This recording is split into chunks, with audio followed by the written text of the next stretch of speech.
Some of you may not know what this is. This is a button foot.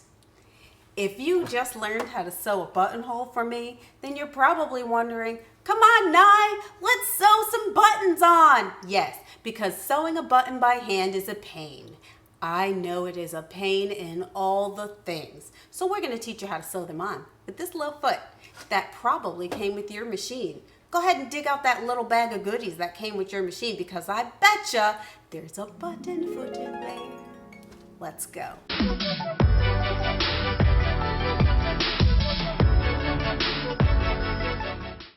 Okay, so I'm about to sew this button onto this fabric. What you need to know about sewing a button onto fabric is that you need to have interfacing on the back of your fabric. If you do not have interfacing, then there's a chance your button is just going to rip right out.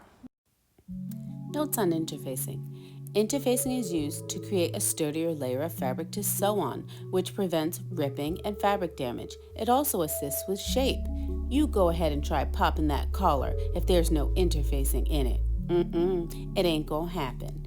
Also, that purse without interfacing inside, that's a potato sack, Nancy. Oh no! It comes in two types, sew-in and fusible. Fusible actually bonds with fabric when heat is applied. Interfacing comes in lots of different weights for different projects.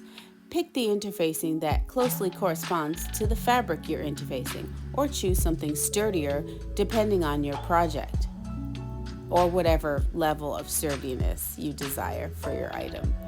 When using interfacing, apply pieces slightly smaller than the area that it's needed, and always apply it before sewing seams. I could go on, but you're here for feet. Don't be ashamed, Nancy. I love my feet too. Woo! Now let's get back. Always use interfacing behind your buttons and buttonholes. And you will have a nice day. So, on my machine, I have the Janome 2030 QDC. On this machine, in order to sew a button, you use a zigzag stitch. On any other machine, you're also going to have to use a zigzag stitch. But you'll have to change your settings on your zigzag depending on your buttons. I have this button, which we sewed in the last lesson. So I'm going to go ahead and remove it from my button foot. Or buttonhole foot, sorry. This is your button foot. For my machine, it's the M. You see it? So simple. Okay. Now, I'm going to go ahead and move my camera so you can see what I'm doing. You'll have to test your settings a few times. I'm going to go ahead and put mine on zigzag.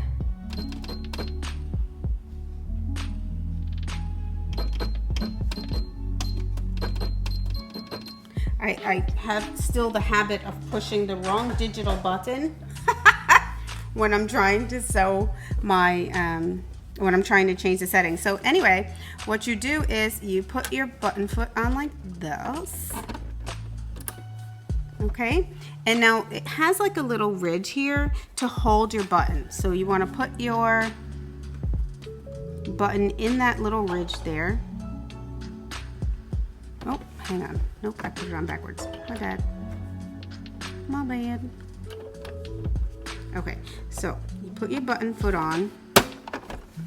And then you put your button right in there. Now this button has 4 holes. Like that. So I'm gonna have to turn it some part of the way. So what I wanna do is make sure that the 2 holes are going to be in between the feet on this foot. And then what I do is I test the width of my stitch. Now, I slowly put my needle down and it's not going to go into that buttonhole. So I pull it back up and I know I have to shift my button. So I try it again. Now the needle is very close to the hole, but it could catch. So I try it again and the needle goes through. Now, it's going to go through a couple times as I hand crank it, and then it's going to switch to the other hole. When it switches to the other hole, I need to check and see if my stitch is too wide.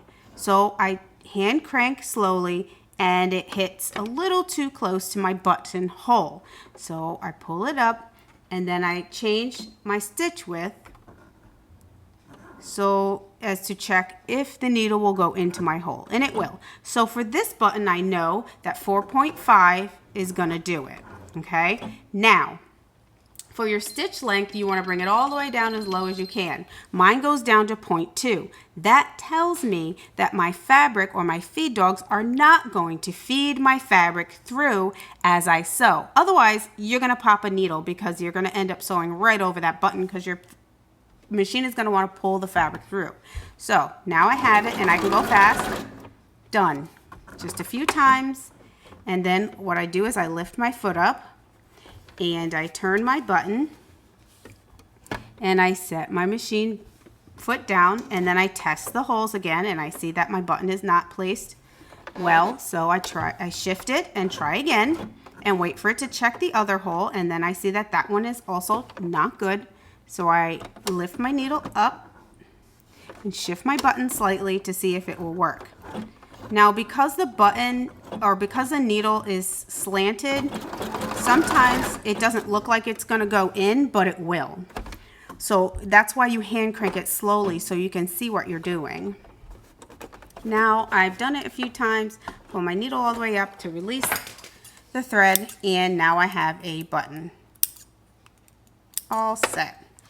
Now for me, sometimes I'll set that little button with a tiny dot of fabric glue just because it makes me feel secure about my life. And now you have a button and a buttonhole. Yay!